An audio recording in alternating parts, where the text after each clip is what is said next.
Vegeta, le prince des Saiyans, mais surtout le roi des rageux. Est-ce que c'est un bon personnage? J'aime beaucoup Vegeta, mais ça fait un bon moment que je me pose cette question. Bon, voyons un peu son histoire et son évolution dans le manga pour y répondre. Mais avant, j'ai un ami qui doit vous dire quelque chose. Abonne-toi.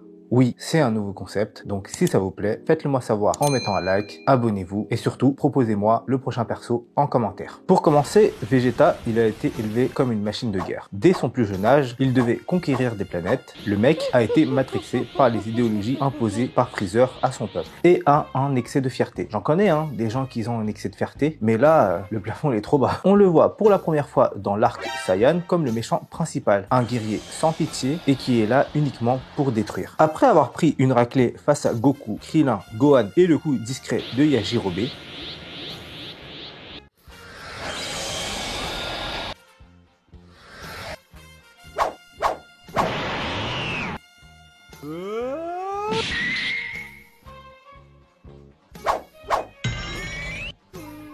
on revoit Vegeta dans l'arc Namek, dans lequel il devient détérogoniste. Il fait alliance avec Krillin et Gohan pour cacher les Dragon Ball hors de portée de Freezer. C'est une coalition temporaire face à un ennemi beaucoup plus fort, ce qui montre la dangerosité de Freezer. Il se fait tuer par Freezer, il pleure à Goku de le venger, Goku tue Freezer.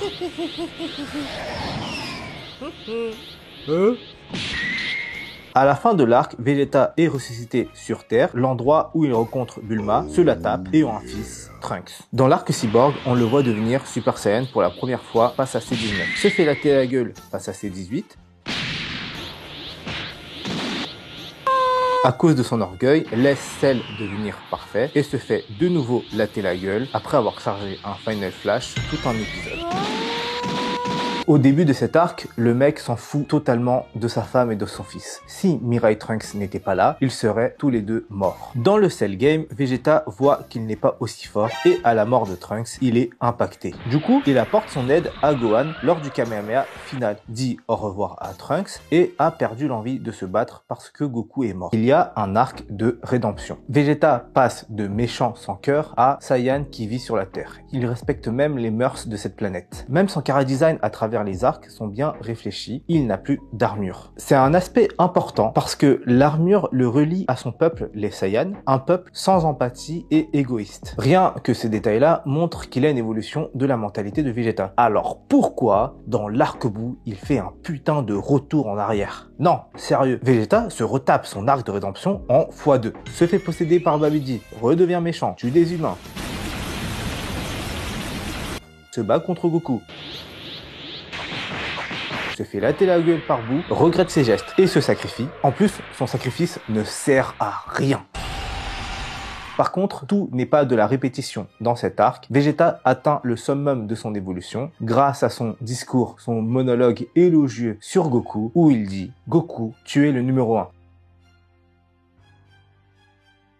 Il en a pris du temps, ce bâtard, en vrai. Cette intervention suffit pour clôturer son character development. Alors pourquoi, dans Dragon Ball Super Nul, il veut redevenir le numéro 1 le plus fort, cet enculé? Allez, répondez.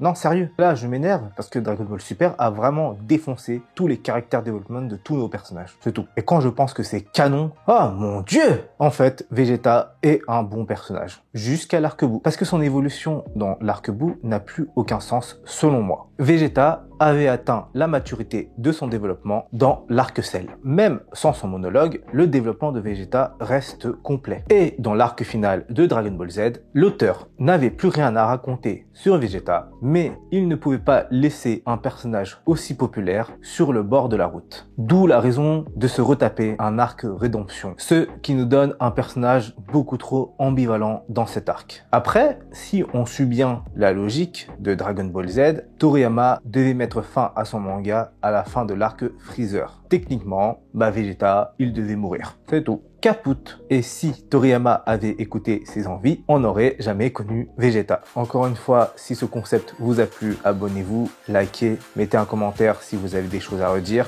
Et sur ce, je vous dis ciao!